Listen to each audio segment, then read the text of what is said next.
काफी नाराज लगता है साडे तो। तू यही सोच रहा ना कि इन्होंने तेरे डेरे की पवित्रता भंग कर दी? माफ करना महाराज, मेरे पवित्र स्थान ते निर्दोष जीवां दी हत्या हुई है। उन्हां दे खून नाल आश्रम दी मिट्टी लाल है। हुण मैं इत्थे ध्यान नहीं लगा सकता। गुरु साहब ने कहा, यही तो मैनू समझ नहीं सी आ रहा कि बाहर तो मुगल निर्दोष बेकसूर इंसानां नू बकरियां दी तरह हलाल कर रहे ने। वो केड़ा ऐसा मंत्र है जिहड़ा शरेआम हो रहे अत्याचार वली तेरा ध्यान नहीं जान दिंदा? रजौरी दा रहन वाला है तू। तवी, सतलुज, ब्यास, रावी, जमुना, गंगा, नर्मदा नदियां पार करके गोदावरी दे कंढे आके डेरा लाया है। मेरी मन, एक बार फिर तो सफर शुरू कर। राह विच तैनू गरीब मेहनतकश रोंदे हुए किसान मिलणगे। उन्हां दे हंझू पूंजी, उन्हां दियां मुस्कुराहटां पिछे बैठा परमात्मा तेरी उड़ीक कर रहा है। अंतर्यामी तुसीं कौन हो? गुरु साहब ने कहा, वही जिन्हों तू जानदा है। इंज नहीं माधो, मन दियां अखां नू खोल।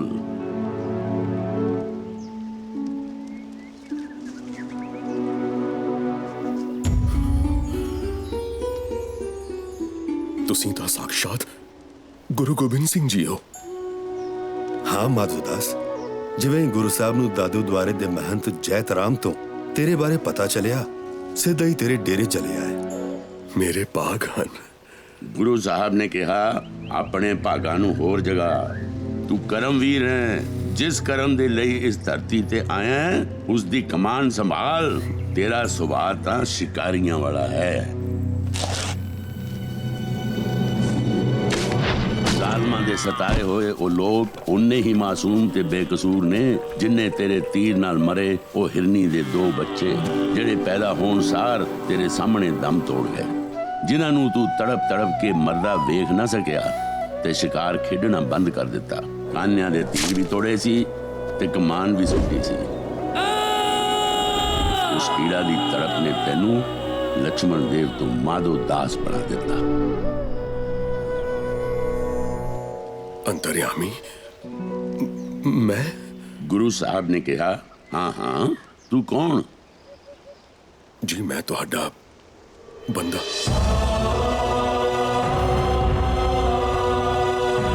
ओ किहड़े पापी ने जिहड़े बेकसूर लोकां दा खून वहाउंदे ने?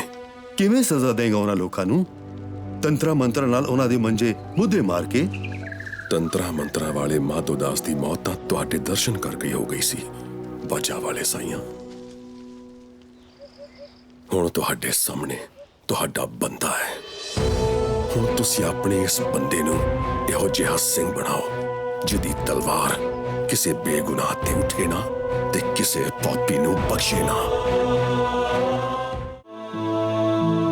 अज दे दीवान दी समाप्ति होण तो पहला जेकर संगत विचों किसी ने कुछ पुछना होवे तां पुछ सकदा है। गुरु जी, जेकर कोई पाप करदा है ताकि उसनू इसे जन्म विच ही भोगना पैंदा है?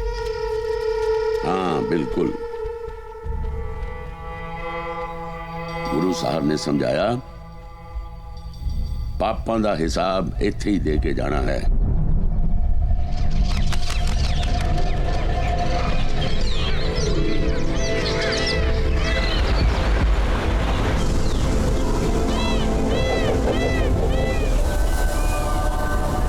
गुरु साहब ने मुस्कुरा के कहा, तां आखिर तुसी पहुंच ही गए। बड़ी दूरों आए लगदे हो। जी गुरु जी, सानू आशीर्वाद दियो। गुरु साहब ने कहा, वाहिगुरु तुहाडियां मुरादां पूरियां करे। गुरु जी, पापी ते अपराधी विच की अंतर हुंदा है? पापी ਉਹ ਹੁੰਦਾ ਹੈ ਜੋ ਪਾਪ ਕਰਨ ਬਾਰੇ ਸੋਚੇ। ਅਪਰਾਧੀ ਉਹ ਹੁੰਦਾ ਹੈ ਜੋ ਉਸ ਸੋਚੇ ਹੋਏ ਪਾਪ ਨੂੰ ਅੰਜਾਮ ਤੱਕ ਲੈ ਜਾਵੇ। ਕੀ ਪਾਪੀ ਦਾ ਚਿਹਰਾ ਪੜਿਆ ਜਾ ਸਕਦਾ ਹੈ? ਪਾਪੀ ਦਾ ਪਾਪ ਉਹਦੇ ਚਿਹਰੇ ਤੇ ਸਾਫ਼ ਸ਼ਬਦਾਂ 'ਚ ਲਿਖਿਆ ਹੁੰਦਾ ਹੈ, ਜਿਸ ਨੂੰ ਅਸੀਂ ਸਿਰਫ ਮਨ ਦੀਆਂ ਅੱਖਾਂ ਨਾਲ ਹੀ ਪੜ ਸਕਦੇ ਹਾਂ। ਇਹ ਤਾਂ ਫੇਰ ਤੁਹਾਡੇ ਵਰਗੇ ਅੰਤਰਯਾਮੀ ਹੀ ਪੜ ਸਕਦੇ ਨੇ। ਅਸੀਂ ਤਾਂ ਕਿਸੇ ਵੇਲੇ ਵੀ ਧੋਖਾ ਖਾ ਸਕਦੇ ਹਾਂ। ਗੁਰੂ ਸਾਹਿਬ ਨੇ ਯਾਦ ਕਰਾਇਆ, ਧੋਖੇ ਨਾਲ ਹੀ ਤਾਂ ਪੰਜਵੇਂ ਪਾਤਸ਼ਾਹ ਨੂੰ ਵੀ ਲਾਹੌਰ ਬੁਲਾਇਆ ਗਿਆ ਸੀ। ਕੀ ਉਹਨਾਂ ਨੂੰ ਪਤਾ ਨਹੀਂ ਸੀ? ਪਤਾ ਸੀ, ਪਰ ਰੱਬ ਨੂੰ ਪਿਆਰ ਕਰਨ ਵਾਲੇ ਰੱਬ ਦੀ ਰਜ਼ਾ 'ਚ ਰਹਿਣਾ ਪਸੰਦ ਕਰਦੇ ਨੇ। ਗੁਰੂ ਜੀ, ਤੁਰਕਾਂ ਦੇ ਪਾਪਾਂ ਦਾ ਹਿਸਾਬ ਕੌਣ ਕਰੇਗਾ? ਕੀ ਕਦੇ ਉਹਨਾਂ ਨੂੰ ਵੀ ਉਹਨਾਂ ਦੇ ਜ਼ੁਲਮਾਂ ਦੀ ਸਜ਼ਾ ਮਿਲੇਗੀ? ਗੁਰੂ ਸਾਹਿਬ ਨੇ ਸੋਝੀ ਪਾਈ, ਜਿਹੜਾ ਅਨਾਜ ਧਰਤੀ ਤੇ ਬੀਜੋਗੇ ਉਹੀ ਉੱਗੇਗਾ, ਉਹੀ ਵੱਢਣਾ ਪਏਗਾ। ਵੱਢਣ ਦੀ ਰੁੱਤ ਕਦੋਂ ਆਏਗੀ ਇਹ ਨਿਰੰਕਾਰ ਜਾਣਦਾ ਹੈ। ਗੁਰੂ ਜੀ, ਐਨੀ ਤਾਂ ਗਰਮੀ ਨਹੀਂ, ਫਿਰ ਇਹਨਾਂ ਦੋਹਾਂ ਦੇ ਮੱਥੇ ਤੇ ਪਸੀਨਾ। ਇਹਨਾਂ ਦੋਹਾਂ ਦੀਆਂ ਅੱਖਾਂ ਵਿੱਚ ਮੈਂ ਅਜੀਬ ਜੀ ਬੇਚੈਨੀ ਵੇਖੀ ਹੈ। ਬਾਕੀ ਤੁਸੀਂ ਜਾਣੀ ਜਾਣੋ। ਗੁਰੂ ਸਾਹਿਬ ਨੇ ਸਮਝਾਇਆ, ਖਾਲਸਾ ਜੀ, ਹਰ ਇੱਕ ਪ੍ਰਾਣੀ ਆਪਣੇ ਆਪ 'ਚ ਪੂਰਾ ਬ੍ਰਹਮੰਡ ਹੈ। ਕਿਸੇ ਦੇ ਬ੍ਰਹਮੰਡ 'ਚ ਝਾਕ ਕੇ ਦੇਖੋਗੇ ਤਾਂ ਉਹਦੇ ਗੁਣ ਔਗੁਣ ਤੁਹਾਡੇ ਅੰਦਰ ਆ ਜਾਣਗੇ। ਚੰਗਾ ਇਹੀ ਹੋਏਗਾ ਕਿ ਅਸੀਂ ਆਪਣੇ ਬ੍ਰਹਮੰਡਾਂ ਦੀ ਖੋਜ ਕਰੀਏ। ਇਸੇ ਖੋਜ ਵਿੱਚ ਹੀ ਸਾਡੇ ਮਨ ਨੂੰ ਸੁਖ ਅਤੇ ਸ਼ਾਂਤੀ ਪ੍ਰਾਪਤ ਹੋਏਗੀ। ਜੋ ਬ੍ਰਹਮੰਡੇ ਸੋਈ ਪਿੰਡੇ, ਜੋ ਖੋਜੈ ਸੋ ਪਾਵੇ।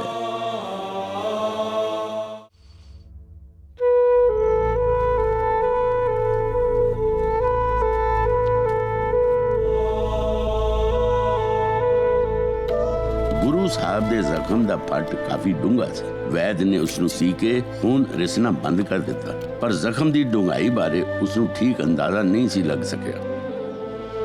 ਗੋਦਾਵਰੀ ਦੇ ਕੰਢੇ ਬਾਦਸ਼ਾਹ ਬਹਾਦਰ ਸ਼ਾਹ ਦੇ ਡੇਰੇ ਤੋਂ ਸਿੰਘਾਂ ਨੇ ਇੱਕ ਅੰਗਰੇਜ਼ ਡਾਕਟਰ ਨੂੰ ਲਿਆ ਕੇ ਇਲਾਜ ਕਰਾਇਆ। ਉਸਨੇ ਤਸੱਲੀ ਦਿੱਤੀ ਕਿ ਜ਼ਖਮ ਠੀਕ ਹੋ ਜਾਵੇਗਾ, ਪਰ ਘੱਟੋ ਘੱਟ 6 ਮਹੀਨੇ ਗੁਰੂ ਸਾਹਿਬ ਨੂੰ ਆਰਾਮ ਕਰਨਾ ਪਵੇਗਾ। ਧਿਆਨ ਰੱਖਣਾ ਹੋਵੇਗਾ, ਖਤਰਾ ਵੱਧ ਸਕਦਾ ਹੈ। ਪੰਜਾਬ ਤੋਂ ਸੁਨੇਹਾ ਆਇਆ ਸੀ ਕਿ ਗੁਰੂ ਸਾਹਿਬ ਦੇ ਭੇਜੇ ਪੈਗਾਮ ਘਰ ਘਰ ਪਹੁੰਚ ਗਏ ਨੇ। ਲੋਕੀ ਘਰਾਂ ਦੀਆਂ ਛੱਤਾਂ ਤੇ ਖੜੇ ਹੋ ਕੇ ਸੱਚੇ ਪਾਤਸ਼ਾਹ ਦੀ ਰਾਹ ਦੇਖ ਰਹੇ ਨੇ, ਪਰ ਗੁਰੂ ਸਾਹਿਬ ਦੀ ਛਾਤੀ ਦਾ ਜ਼ਖਮ ਉਹਨਾਂ ਨੂੰ ਘੋੜੇ ਦੀਆਂ ਲਗਾਮਾਂ ਨਹੀਂ ਫੜਨ ਦੇ ਰਿਹਾ ਸੀ। ਇਸ ਲਈ ਉਹਨਾਂ ਨੇ ਚੁਣੇ ਹੋਏ ਸਿੰਘਾਂ ਦੇ ਇਕੱਠ ਵਿੱਚ 5 ਪਿਆਰਿਆਂ ਦੀ ਸਹਿਮਤੀ ਨਾਲ ਆਪਣੇ ਘੋੜੇ ਦੇ ਸ਼ਾਹ ਸਵਾਰ ਨੂੰ ਨਿਯੁਕਤ ਕਰਨ ਦਾ ਫੈਸਲਾ ਸੁਣਾਇਆ। ਪੰਜਾਬ ਨੂੰ ਜਾਣ ਵਾਲੇ ਜੱਥੇ ਦੀ ਅਗਵਾਈ ਬੰਦਾ ਸਿੰਘ ਬਹਾਦਰ ਕਰੇਗਾ। ਜੋ ਹੁਕਮ ਗੁਰੂ ਸਾਹਿਬ ਜੀ। ਮੈਂ ਇਸ ਨੂੰ ਆਪਣੀਆਂ ਕੁਝ ਸੌਗਾਤਾਂ ਭੇਟ ਕਰਨਾ ਚਾਹਾਂਗਾ। ਇਹ ਨੇ ਸਾਡੇ ਪੱਥੇ ਦੇ 5 ਤੀਰ।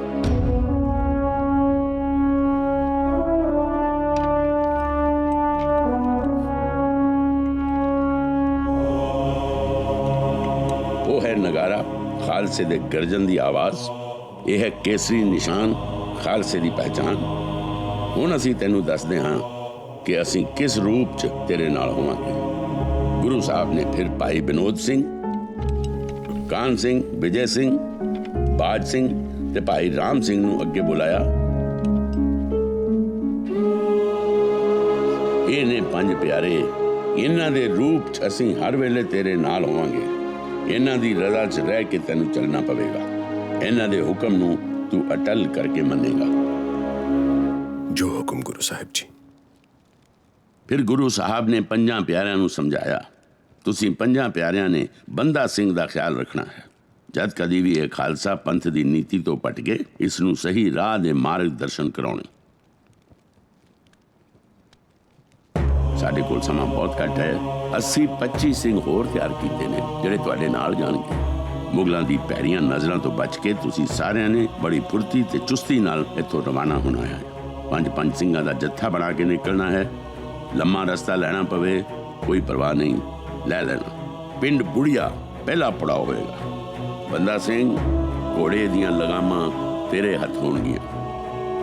ਤੂੰ ਸਿੰਘਾਂ ਦੇ ਜੱਥੇ ਦਾ ਸਰਪ੍ਰਸਤ ਹੈ। ਲੜਨਾ ਪੈ ਜਾਵੇ ਤਾਂ ਮੇਰਾ ਇੰਤਜ਼ਾਰ ਨਹੀਂ ਕਰਨਾ, ਪਿੱਛੇ ਕਦੀ ਨਹੀਂ ਹਟਣਾ। ਕਿਸੇ ਨੇ ਕਹਿਣਾ ਸੁਣਾ ਹੋਵੇ, ਕੱਲ ਸਵੇਰੇ ਜੱਥਾ ਪੰਜਾਬ ਨੂੰ ਰਵਾਨਾ ਹੋਏਗਾ।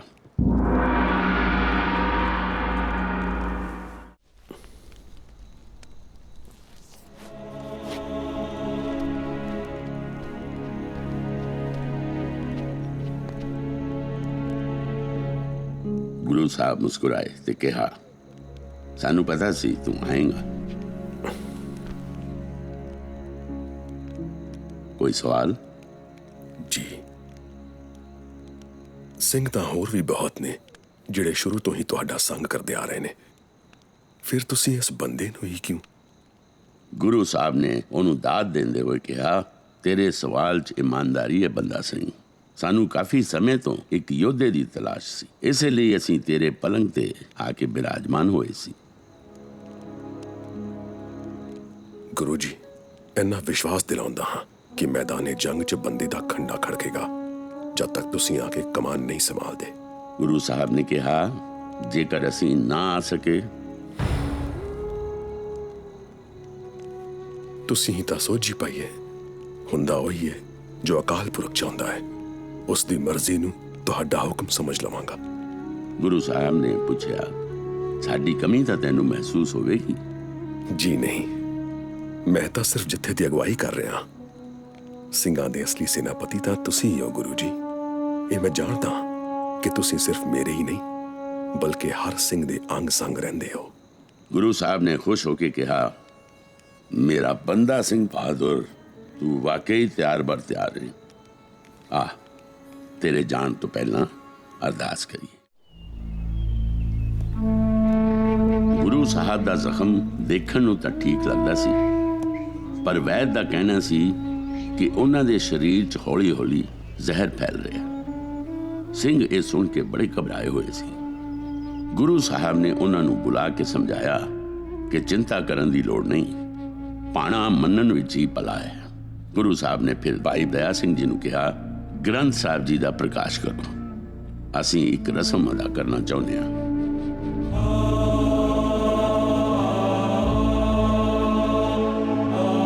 ਉਹਨਾਂ ਨੇ ਸੰਗਤ ਨੂੰ ਕਿਹਾ, ਖਾਲਸਾ ਜੀ, ਅੱਜ ਰਸਮੀ ਤੌਰ ਤੇ ਅਸੀਂ ਇਹ ਐਲਾਨ ਕਰਦੇ ਹਾਂ, ਫੈਸਲਾ ਤਾਂ ਵਿਸਾਖੀ ਵਾਲੇ ਦਿਨ ਹੀ ਅਸੀਂ ਕਰ ਲਿਆ ਸੀ ਜਦੋਂ ਅਸੀਂ 5 ਪਿਆਰਿਆਂ ਨੂੰ ਅੰਮ੍ਰਿਤ ਛਕਾਇਆ ਸੀ। ਅੱਜ ਅਸੀਂ 5 ਪੈਸੇ ਸ੍ਰੀ ਗੁਰੂ ਗ੍ਰੰਥ ਸਾਹਿਬ ਅੱਗੇ ਚੜਾ ਕੇ ਮੱਥਾ ਟੇਕ ਦਿੱਤਾ। ਅੱਜ ਤੋਂ ਬਾਅਦ ਸਾਡੇ ਵੀ ਤੇ ਤੁਹਾਡੇ ਵੀ ਇਹੀ ਗੁਰੂ ਹੋਣਗੇ। ਅੱਜ ਤੋਂ ਕੋਈ ਦੇਹਧਾਰੀ ਗੁਰੂ ਨਹੀਂ ਹੋਏਗਾ।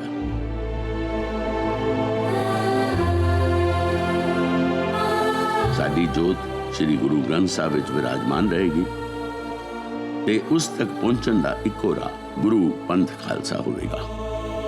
ਆਗਿਆ ਭਈ ਅਕਾਲ ਕੀ ਤभी ਚਲਾਇਓ ਪੰਥ, ਸਭ ਸਿੱਖਣ ਕੋ ਹੁਕਮ ਹੈ ਗੁਰੂ ਮਾਨਿਓ ਗ੍ਰੰਥ। ਸਾਡੇ ਵੱਲੋਂ ਸਮੂਹ ਸੰਗਤ ਫਤਿਹ ਪ੍ਰਵਾਨ ਕਰੇ। ਵਾਹਿਗੁਰੂ ਜੀ ਕਾ ਖਾਲਸਾ, ਵਾਹਿਗੁਰੂ ਜੀ ਕੀ ਫਤਿਹ। ਬੋਲੇ ਸੋ ਨਿਹਾਲ। ਸ਼੍ਰੀ ਗੁਰੂ ਗ੍ਰੰਥ ਸਾਹਿਬ ਜੀ ਨੂੰ ਗੁਰਗੱਦੀ ਸੌਂਪਣ ਦੇ ਬਾਅਦ ਜਿਸ ਸ਼ਾਮ ਗੁਰੂ ਸਾਹਿਬ ਨੇ ਸੰਗਤ ਨੂੰ ਦੁਬਾਰਾ ਇਕੱਠਾ ਕੀਤਾ, ਉਸ ਦਿਨ ਨਾਂਦੇੜ ਵਿੱਚ ਸਵੇਰ ਬੜੇ ਅਨੋਖੇ ਢੰਗ ਨਾਲ ਹੋਈ ਸੀ। ਪੰਛੀ ਚਹਿਚਹਾਏ ਨਹੀਂ, ਮੋਰ ਹਿਰਨ ਮਸਤੀ ਮਾਰਨ ਦੀ ਬਜਾਏ ਉਦਾਸ ਅੱਖਾਂ ਨਾਲ ਗੁਰੂ ਸਾਹਿਬ ਦੇ ਡੇਰੇ ਵੱਲ ਵੇਖ ਰਹੇ ਸਨ। ਸੰਗਤ ਵੀ ਘਬਰਾਈ ਹੋਈ ਸੀ। ਗੁਰੂ ਸਾਹਿਬ ਨੇ ਸੰਗਤ ਨੂੰ ਸਮਝਾਉਂਦਿਆਂ ਕਿਹਾ, ਖਾਲਸਾ ਜੀ, ਸਾਡੀ ਤੁਹਾਡੀ ਇਹ ਆਖਰੀ ਮੁਲਾਕਾਤ ਹੈ। ਆਖਰੀ ਮੁਲਾਕਾਤ?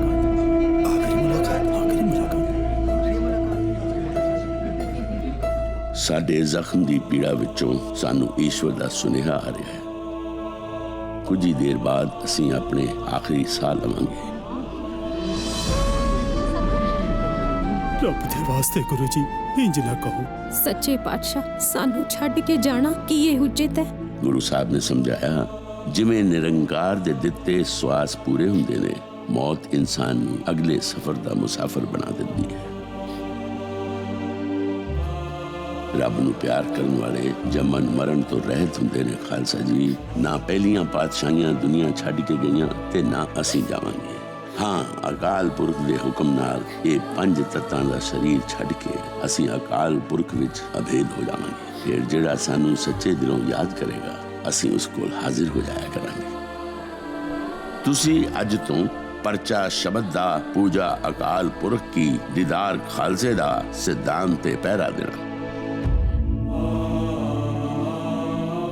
ਵੇਲਾ ਆ ਗਿਆ, ਚੰਗਾ, ਹੁਣ ਸਾਨੂੰ ਜਾਣ ਦੀ ਆਗਿਆ ਦਿਓ। ਸਾਡੇ ਵੱਲੋਂ ਸਰਬੱਤ ਸੰਗਤ ਨੂੰ ਫਤਿਹ ਪ੍ਰਵਾਨ ਹੋਵੇ।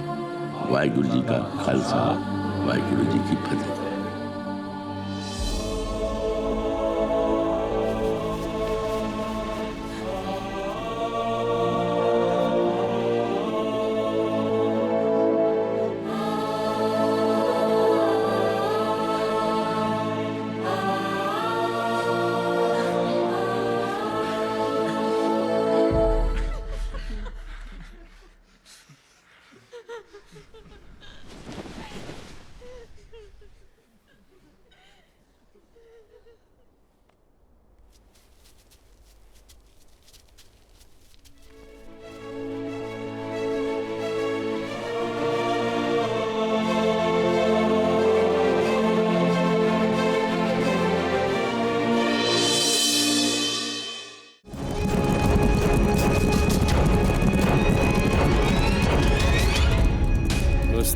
ਬਾਅਦ ਪਿੰਡ ਖਾਲੀ ਹੈ। ਜਾਓ ਘਰਾਂ ਨੂੰ ਲੁੱਟੋ ਤੇ ਜਿਸ ਘਰ ਚੋਂ ਕੁਝ ਨਹੀਂ ਮਿਲਦਾ ਉੱਥੇ ਅੱਗ ਲਗਾ ਦਿਓ। ਰਣਧੀਰ ਸਿੰਘ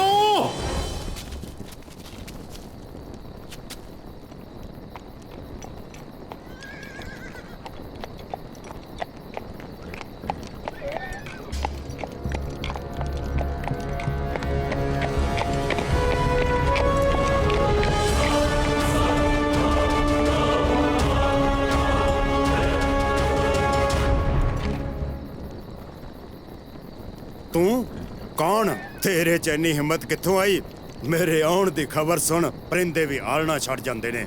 ਹੁਣ ਤੋਂ ਮੇਰੇ ਆਉਣ ਦੀ ਖਬਰ ਸੁਣ ਉਹ ਜਿਹੜੇ ਪਿੰਡ ਵੀ ਵਸ ਜਾਣਗੇ।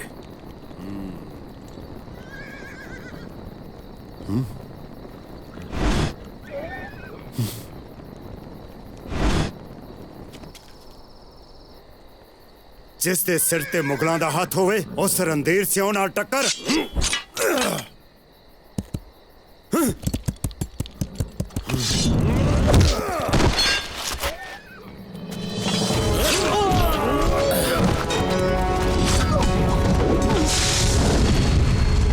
ਤੇਰੀ ਇੰਨੀ ਸੁਰਤ, ਰਣਧੀਰ ਸਿੰਘ ਨੂੰ ਰੋਕਣ ਵਾਲਾ ਕੌਣ ਹੈ ਤੂੰ? ਮਜ਼ਲੂਮਾਂ ਦੇ ਉਹ ਦੋਸਤ ਨੇ, ਨੇਕੀ ਉਹਨਾਂ ਦੀ ਪਹਿਚਾਨ ਹੈ। ਉਸ ਗੁਰੂ ਦਾ ਥਾਪੜਾ ਲੈ ਤੁਰਿਆ, ਬੰਦਾ ਸਿੰਘ ਬਹਾਦਰ ਮੇਰਾ ਨਾਮ ਹੈ।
ਸਿੰਘ ਕਦੇ ਨਿਹੱਥੇ ਤੇ ਵਾਰ ਨਹੀਂ ਕਰਦੇ।